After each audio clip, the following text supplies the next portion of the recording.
ఇప్పుడు mad for each other అనే show ఎలా అనిపిస్తుంది మీకు? అసలు దాని మీద మీ ఒపీనియన్ ఏంటి? ఫస్ట్ థింగ్ చాలా బాగుంది. ఆ కపుల్స్ అనేది దాంట్లోకి వెళ్ళి మంచి గేమ్స్ ఆడటము, ఎంటర్టైన్మెంట్ చేయడం అనేది. ఇన్ని రోజులు బిగ్ బాస్ అయిపోతుందిరా, బోర్ కొడుతుందిరా, ఏం చేయాలరా అని చెప్పి చాలామంది ఇంట్లో ఖాళీ ఉన్నారు. కాబట్టి ఈ షో ద్వారా రిలేషన్షిప్స్ ఎలా ఉండాలి, ఎలా కోప్పడాలి, ఎలా అంటే ఒక రిలేషన్ ఎలా పెంచుకోవాలని చూపించడం అనేది చాలా బాగుంది. కాబట్టి కంపల్సరీ ఇలాంటి మ్యాడ్ ఫర్ కన్నా బిగ్ బాస్ కన్నా ఇది నాకు చాలా బాగుంది. కొంతమందికి నచ్చకపోవచ్చు, కానీ నా దృష్టిలో చాలా బాగుంది. ఎందుకంటే ఒక రిలేషన్ మెయింటైన్ చేసేటప్పుడు అన్నీ ఉంటాయి, కష్టాలు ఉంటాయి, నష్టాలు ఉంటాయి. ఒకరి మీద కోపం రావడము, వేరే వాళ్ళ మీద తిట్టడము, గేమ్స్ పరంగా నేను గెలవాలి అనే తపన దాంట్లో బిగ్ బాస్ కన్నా ఎక్కువ 1000 రెట్లు కనిపిస్తుంది దాంట్లో. కాబట్టి నేను సపోర్ట్ చేస్తూనే ఉంటాను. నాకు చాలా ఇష్టం. చాలా మంది అంటున్నారు ఎందుకు ఇంత వరస్ట్ షోని స్టార్ మా వాళ్ళు పెడుతున్నారు. అలాగే జడ్జెస్ కూడా చాలా మంచి పేరు ఉంది కదా, రాధా గారికి కావచ్చు, లేదంటే అనిల్ రావుపూడి గారికి కావచ్చు, మంచి సినిమాలు తీశారు. ఆ సినిమాలో ఎందుకు హోస్ట్గా జడ్జిగా వచ్చారు అని చెప్పి అంటున్నారు. దానికి మీరేమంటారు? అనేవాళ్ళు అంటూనే ఉంటారు. చివరికి మనం ముందు అంటారు, వెళ్ళి సాయంత్రం అమ్మ వచ్చేస్తుంది, షో వస్తుంది, ఎవరు కొట్టుకుంటున్నారు, ఎవరు చూస్తున్నారు అని చెప్పి చూసేవాళ్ళు చాలా మంది ఉంటారు. ఎందుకంటే ఒక షో స్టార్ట్ అయినప్పుడు చాలా నెగిటివ్గా మాట్లాడతారు, పాజిటివ్గా మాట్లాడతారు అని చెప్పి వాళ్ళు షో రన్ చేయకుండా ఉండరుగా. నీకు ఇష్టం ఉంటే చూడు, లేకపోతే లేదు, లేకపోతే అసలు టీవీయే నువ్వు కనెక్షనే పీకేసుకో. వాళ్ళు ఏదో షో రన్ చేసుకుంటున్నారు, నేను చూడమని చెప్పి ఓ బలవంతం పెట్టట్లేదుగా. ఏదైనా అంతే, ఒక షో రన్ చేస్తున్నప్పుడు ఇష్టం ఉంటే చూడాలి, లేకపోతే లేదు. అలా అని చెప్పి వాళ్ళ మీద నెగిటివ్ ట్రోల్ చేయడం, ఆ కపుల్స్ ఇది వాళ్ళు ఫేక్ చేస్తున్నారు, ఫేక్ మాట్లాడుతున్నారు అని చెప్పి నువ్వు బిగ్ బాస్ ఎందుకు చూస్తున్నావు? మరి బిగ్ బాస్ సింగిలే కదా, మరి దాంట్లో కూడా కపుల్స్గా రెడీ అయ్యి బయటకు వచ్చి లవర్స్ చాలామంది ఉన్నారు కదా. వీళ్ళు నిజంగా రియల్గా లవ్ అదేంటి మ్యారేజ్ సక్సెస్ అయ్యి మ్యారేజ్ చేసుకుని రిలేషన్లో ఉన్నారు వీళ్ళంతా. దీనికి ఎంకరేజ్ చేయాలి కదా. బిగ్ బాస్ ఎలా ఎంకరేజ్ చేస్తున్నాం, దీనికి కూడా ఎంకరేజ్ చేయండి. అంటే ఇలాంటి షోలు పెట్టి ఎలాంటి మెసేజ్ ఇద్దామని? ఫస్ట్ ఏంటంటే ఉన్న సమాజాన్ని మనం ఏ మెసేజ్ ఇవ్వలేకపోతున్నాం. సమాజంలో జరిగే ఉన్న ఘోరాలకి ఎవడు ఏం మాట్లాడలేకపోతున్నాడు. ఈ షోలు ఎంత, ఇంకా బయట ఎన్నో ఘోరాలు జరుగుతున్నాయి, ఎన్నో ఉంటున్నాయి. దానికి ఏమన్నా న్యాయం జరుగుతుందా? ఏమీ ఉండదు.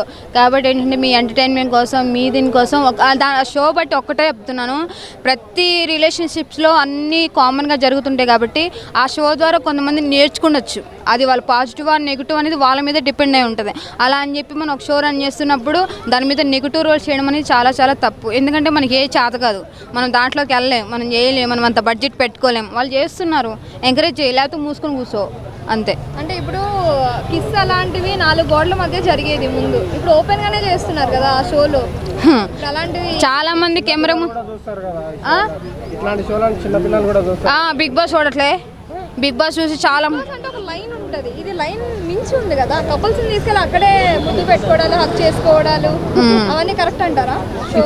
ఇప్పుడు సినిమా ఇండస్ట్రీలో చాలా మంది అలాగే చేస్తున్నారు. ఇది ఒక గేమ్ పరంగా ఉండడం, గేమ్ పరంగా అదొక అది. ఇప్పుడు మనము ఎట్లా అంటే, ఇప్పుడు సపోజ్ నా పార్ట్నర్ వదిలే కానీ వేరే పార్ట్నర్ ఉంటాడు. వేరే పార్ట్నర్కి ఏమైనా దెబ్బ తగిలితే నేను కూర్చొని చప్పట్లు కొడతానా? చప్పట్లు కొట్టలేను కదా. నా బాధకు నాకు నా పార్ట్నర్కి దెబ్బ తగిలినప్పుడు నేను బాధపడుతుంటా, నేను మాట్లాడుతుంటా, నేను ఎమోషనల్ అవుతుంటా. ఆ షో పరంగా తెలుస్తుంది వాళ్ళకి. అలా చూపిస్తున్నారు కావాలనే నా మీద ఫోకస్ చేసిన కెమెరా నేను వాడి ముందే పట్టుకోవాలి, వాడి ముందే చేయాలని చెప్పి ఏమైనా చేస్తున్నారా? వాళ్ళ రిలేషన్ అలా చేస్తుంది కాబట్టి ఆ గేమ్ పరంగా వాళ్ళకి బాధ అనిపిస్తుంది. వాళ్ళు ఇన్ని రోజులు లేని ఫీలింగ్ లోపల ఇన్నర్ ఫీలింగ్ చెప్పేస్తున్నారు. అది తప్ప, దాన్ని తప్పేమీ కాదు. అర్థమైందా? బయట ఎన్నో మోసాలు, ఎన్నో జ్వరాలు, ఒకరితో తిరిగితే రేపు ఇంకొకరితో రావట్లేదు. ఆ రిలేషన్ అన్నీ సపోర్ట్ చేస్తున్నారు. అది నిజంగా గేమ్ పరంగా సపోర్ట్ చేస్తూ నిజంగా రియల్ కప్పులుగా ఉన్నారు, దాన్ని ఎంకరేజ్ చేయాలి మనం అంతే.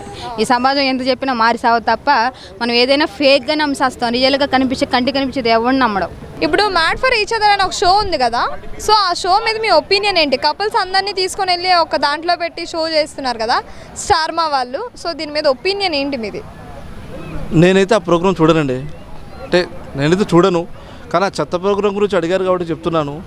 అదేంటండి, అప్పుడప్పుడు యూట్యూబ్లలో కనపడుతుంటుంది. అదేంటండి, అది మొగుడు పిల్లలు బహిరంగంగా కనపడకుండా చేసుకునే పనులు కూడా బహిరంగంగా వచ్చి బయట చేసుకుంటున్నారు. ఏం ప్రోగ్రామ్ ఏంటంటే, దానికి మళ్ళీ హోస్ట్లు, దానికి మళ్ళీ ఒక యాంకరు, దానికి ఏమైనా ఎపిసోడ్ అండి తీసి దానివల్ల ఛానల్ వేస్ట్ అవుతుంది కదండి అనవసరంగా. ఏమైనా ప్రోగ్రామ్ అది? మళ్ళీ యాంకరింగ్ డ్రెస్సులు వేసుకొని వచ్చి శ్రీముఖి ఇరగదీసే డ్రెస్సులు వేసుకొని వచ్చి యాంకరింగ్ చేస్తుంది. ఏదో పెద్ద మంచి సరిగమప చేసినావు, ఎంత పాపులర్ అయింది సరిగమప, ఎంత పాపులర్ అయింది అది. అదొక మంచి యువతను తీసుకొని వస్తున్నారు సింగర్స్గా, అది మంచిదని. ఇదేంటండి, వాడేవాడు ముద్దులు పెట్టుకుంటాడంటే నీ భార్యకు నువ్వు ఎన్ని ముద్దులు పెట్టినావు అని వాడు క్వశ్చన్ వేస్తాడు. తర్వాత నీ భార్యకు ఎన్ని ముద్దులు పెట్టినావు నీళ్ళు లెక్క పెడతాడంట. ఏందది? వాడి భార్యకు వాడేదో ముద్దులు పెట్టుకుంటే నువ్వు లెక్క పెట్టుకుంటావా? వాడు భార్య కంటే వాడు ఎన్నిసార్లు గెలికాడంట, ఎన్నిసార్లు ఇచ్చాడంట, వీడు చెప్తాడు అని.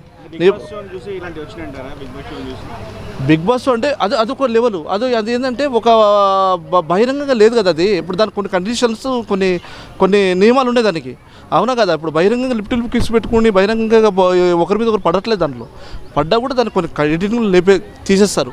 ఎందుకంటే కొన్ని నియమాలు నిబంధనలు ఉన్నాయి బిగ్ బాస్కి, దానికి దీనికి కంపారిజన్ కాదు. ఒకటి ఈ అనిల్ రావిపూడి గారు కానీ, రాధా కానీ, ఇంత మంచి హీరోయిన్లు, ఇంత మంచి సెలబ్రిటీలు, అటువంటి హోస్టులు ఎందుకు అట్లా దానికి వచ్చినారో నాకు అర్థం కావట్లే.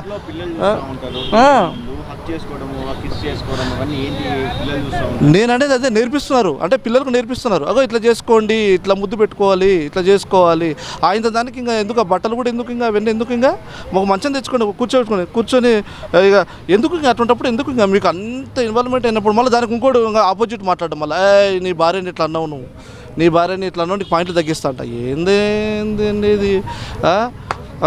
ఇప్పుడు ఇంట్లో 4 గోడల మధ్యన జరిగే విషయాలు కొన్ని ఉంటాయి, అది తీసుకొని వచ్చి ఇక్కడ బహిరంగంగా పెడితే ఎవడో యాక్సెప్ట్ చేస్తాడు? నేనైతే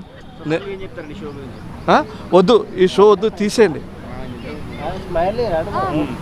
అదే అంటే ఇప్పుడు ఇంత మంచి పేరు ఉంది కదా, ఇన్ని మూవీస్లో ఇంత మంచి పేరు ఉంది డైరెక్టర్గా అనిల్ రావిపూడి గారికి.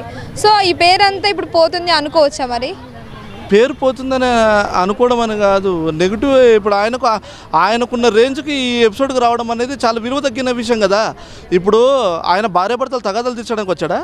భార్యాభర్తలు పంచాయతీలు తీర్చడానికి వచ్చాడా? ఆయనకు దీనికి సంబంధమే లేదు. ఆయన ఏదో సినిమా బిజీలో, ఇప్పుడు ఏదో వెంకటేష్తో కళ్యాణ్ రామ్తో ఏదో సినిమా తీస్తున్నాడు కదండి, ఆ ప్రాజెక్ట్లో ఉండాలి. కానీ ఈడికొచ్చి వీళ్ళ మెదడంతా తినేటట్టుగా లయ, రాధా, వీళ్ళ సోదంతా ఇనుకుంటూ కూర్చోవడం అవసరమా? ఏం అనిల్ రావిపూడి సార్, మీకు ఎన్నో పనులు ఉంటాయి, మీ మైండ్ ఇంకా మంచి మంచి సినిమాలు తీయాలి, మీ మైండ్ ఇంకా మంచి మంచి ఫ్రెష్గా ఉండాలి మీ మైండ్. ఇటువంటి వ్యాపారాలు చేసుకుని మైండ్ అంతా పాడు చేసుకుంటారు ఎందుకు సార్?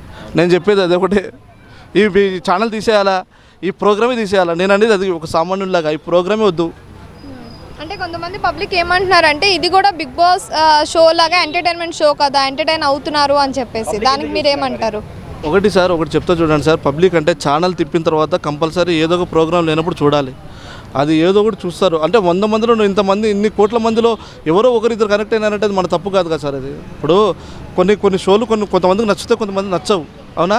ఈ షో ఎవరో నచ్చిండొచ్చు, కానీ ఒకటి భార్యాభర్తలు అన్న తర్వాత 4 గోడల మధ్య జరిగే విషయాలు తీసుకొచ్చి బహిరంగంగా పెట్టడం అనేది ఆ కాన్సెప్ట్ ప్రోగ్రామే నచ్చలేదండి. ఇంకోటంట ఇప్పుడు నా మిస్సెస్ని ఎవడో ఇంకోడు ఎగతాలు చేస్తుంటే, ఇంకోటి ఎలిగేషన్, ఇప్పుడు ఇంకోటి వ్యతిరేకంగా మాట్లాడుతుంటే ఎవడు ఊరుకుంటాడు? ఉడుకోరు కదా. ఇప్పుడు అక్కడ మైనస్ పాయింట్ చెప్పమంటే ఏం చెప్తున్నారు వాళ్ళు? నీ భార్యను నువ్వు ఆ రోజు ఇలా చేసావు, నీ భార్య నేను ఎన్నిసార్లు ఇలా చేసి, ఇవే మాట్లాడేది. మెయిన్ పాయింట్లు ఎక్కడ మాట్లాడడం లేదు వాళ్ళు. దానికి మళ్ళీ యాంకర్ అంట. అంటే ఇలాంటి షోలు పెట్టి యూత్ని చెడగొడుతున్నారు, చిన్నపిల్లల్ని చెడగొడుతున్నారు అనుకోవచ్చా మరి? ఇప్పుడు యూత్ కంటే కూడా ముందు పిల్లలకి ఎక్కువ ఇష్టం ఉంది. ఎందుకంటే ఎక్కువ అవే కనపడుతున్నాయి కాబట్టి మంచిగా వాళ్ళిద్దరు హగ్గు చేసుకునేది ముందు ఇవే బాగున్నట్టున్నాయి. మా తల్లిదండ్రులు చెప్పకుండా వాళ్ళు సైలెంట్గా చూస్తున్నారు. వాళ్ళు ఇంకా నయం యూట్యూబ్లో ఎన్నిసార్లు చూస్తున్నారో. ఇటువంటి చెత్త ప్రోగ్రాంలు పెట్టి ఎంకరేజ్ చేయడం అనేది కరెక్ట్ కాదు. తీసేయండి, ఈ ప్రోగ్రామ్ తీసేసి ఏదైనా మంచి ఎంటర్టైన్మెంట్. ఇప్పుడు మాస్ జాతర కూడా వచ్చింది, మాస్ జాతర అని. అది చూస్తే కాసేపు ఆఫీస్ పోయి చూడైనా రిలాక్స్ అవుతాడు, నవ్వుకుంటాడు మాట, అవునా కదా? కాస్త నవ్వన్న వస్తుంది. ఇదేమొస్తుంది అంటే దాన్ని చూసి ఇంట్లో వీళ్ళిద్దరు కొట్లాడుకుంటారు భార్యాభర్తలు. మళ్ళీ ఏమే వాళ్ళ ఆయన ఇట్లా అంటున్నాడు చూడే, వాళ్ళ ఆయన ఎంత మంచిగా చూసుకుంటాడు వాళ్ళ భార్యను, హనీమూన్ తీసుకెళ్ళాడంట, ఇన్నిసార్లు ఇట్లా చేశాడంట. అంటే అవునా, నువ్వు తీసుకెళ్ళావని నీ భార్య అనేది అనుకో, వీరింట్లో రగడవుతుంది. మళ్ళీ వీళ్ళు కొట్టుకుంటారు, చెప్పులతో కొట్టుకుంటారు ఇళ్లలో. ఇటువంటి ప్రోగ్రాంలు పెట్టి అనవసరంగా భార్యాభర్తల మధ్య చిచ్చు పెట్టేటుంది మీరు. ఇంకా అనవసరంగా ఇటువంటి ప్రోగ్రాంలు వేస్ట్, తీసేయండి, అనవసరం, waste. Made for each other అనే ఒక షో ఉంది కదా, సో ఆ షో మీద మీ ఒపీనియన్ ఏంటి? అదో బొగడాల షో. ఆ షో చూస్తే ఏం నేర్చుకోవాలా? ఎప్పుడు ఏం నేర్చుకోవాలా? నాకైతే పిచ్చ బీబిలేస్తుంది ఆ షో చూస్తుంటే. అని ఒకటి చూస్తే మనం వాళ్ళకి ఇన్స్పిరేషన్గా ఉండాలి, ఇన్స్పిరేషన్గా తీసుకోవాలి. వాళ్ళని చూస్తుంటే నీకోసం నా ఈగోని సాక్రిఫైస్ చేస్తున్నా, నీకోసం నా కోపాన్ని, ఆ చిన్న చిన్న థింగ్స్ అసలు నాకు మ్యాటరే కావు తెలుసు. ఒక రిలేషన్షిప్లో ఈగోలు, కోపం అనేది పిచ్చ లైట్. అట్లాంటిది వాళ్ళు ఇది సాక్రిఫైస్, అది ఏవో పోద్దా అలా ప్రపంచానికి ఏదో చేస్తున్న సాక్రిఫైస్ అన్న లెవెల్ ఇస్తున్నారు. నాకైతే పెద్ద టైం వేస్ట్ అనిపిస్తుంది. Time waste show. అంటే బిగ్ బాస్ షో ఎంత ఎంటర్టైన్ చేస్తుందో ఈ షో కూడా అంతే ఎంటర్టైన్ అవుతున్నాం అని చెప్పి. నేనేం ఎంటర్టైన్ అవ్వట్లేదండి, కాకపోతే నాకు నూకరాజు గారు, ఆసియా గారిది బాండింగ్ చాలా నచ్చుతుంది. అండ్ సిద్ధు అండ్ వాళ్ళ ఫియాన్సీ పేరు ఏం పేరు ఉంది, సోనియా. యా వాళ్ళది కూడా కొంచెం ఇప్పుడు నచ్చుతుంది. కొంచెం క్రింజ్ ఏం లేదు, బట్ నాకు క్రింజ్ ఎక్కడ ఎవరు అనిపిస్తుంది అంటే ఆమె ఉంది కదా ప్రియాంకది ఒకటి, పవన్ వాళ్ళ భార్య పేరు ఏం పేరు, అంజలి కాదు, బిగ్ బాస్ పోయి వచ్చింది ఆమె కూడా. ఆమె వాళ్ళ హస్బెండ్ అయితే వేరే లెవెల్, కాళ్ళు మీద కూడా మొక్కిండు వాళ్ళ వైఫ్వి. ఆమె పేరు శాంతియో పూజనో ఏమో పేరు, ఆమె పేరు అట్లా. నాకైతే అసలు ఏం నచ్చలేదండి ఆ పెద్ద ఒకడల show. Waste of the time waste. Shows అన్నీ పెట్టి టైం వేస్ట్ చేస్తారు. ఏ మెసేజ్ లేదు, ఏం కంటెంట్ లేదు. వాళ్ళ ఈగోస్ సాక్రిఫైస్ చేయడానికే వాళ్ళు ఇక్కడికి వచ్చిర్రు షోకి, అంతే. It's not made for each other, it's mad for each other. Yeah అండి, మన హౌస్ వైఫ్స్ ఉంటారు కదా, హౌస్ వైఫ్ ఇంట్లో కూర్చొని ఇంట్లో పని చేసేటోళ్ళు, ఇంట్లో హౌస్ వైఫ్లు ఉంటారు చూడు, వాళ్ళకే నచ్చుతాయి ఈ షోలు. బేసిక్గా నిజంగా మైండ్ పెట్టి జాబర్స్కి కానీ బిజినెస్ చేసే వాళ్ళకైతే ఈ షోస్ నచ్చవని నచ్చుతాయి. బట్ వాళ్ళు సరైన కంటెంట్ ఇస్తలేరు. వాళ్ళు ఈగో సాక్రిఫైస్ చేయడం ఏంది, వాళ్ళ కోపాన్ని సాక్రిఫైస్ చేయడం ఏంది. ఒక రిలేషన్లో ఉన్నప్పుడు ఇవన్నీ కామన్, అది సాక్రిఫైస్ అన్నారు. ఒకరు అండర్స్టాండింగ్ అంటారు. వీళ్ళు ఇంకా సాక్రిఫైస్ పెద్ద లెవెల్లో ఉంది, మొత్తం ఒక క్లోజ్అప్లో ఇట్లా అదే అంత క్రింజ్ అనిపిస్తుంది. నాకు ఆ షోనే నచ్చుతలేదు నిజంగా చెప్పాలంటే. అసలు ఇక ఫైనల్కి వచ్చేదాకా చూద్దాం. ఆసియా నూకరాజు గురించి అయినా చూడాలి షో. అవును, వాళ్ళది ప్యూర్ లవ్ ఎట్లుంటుందో వాళ్ళని చూస్తే అనిపిస్తుంది, అరే ఇట్లా ఉండాలి కదా ప్యూర్ అని. అవును, ప్రేమించడం అంటే ఒకరినొకరు వదులుకోవడమే నా దృష్టిలో, కలిసి ఉండడం కాదు. అవును, అదే కరెక్ట్.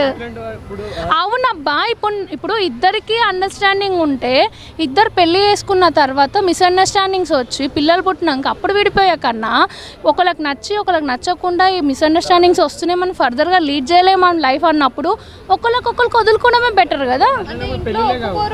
అలాంటి అరేంజ్ మ్యారేజెస్ కూడా కావు, అవి కావు అదే అరేంజ్ మ్యారేజెస్ కూడా కావు. లివింగ్ రిలేషన్షిప్స్ కూడా కరెక్ట్ కాదు, అది కూడా కరెక్ట్ కాదు. లవ్ చెయ్యాలండి, బట్ మనకు కావాలి అనుకున్న వాళ్ళ గురించి మనం వదిలేయడం అనేది ఇట్స్ బెస్ట్ థింగ్ అనిపిస్తుంది. అంటే నా పర్సనల్ ఒపీనియన్.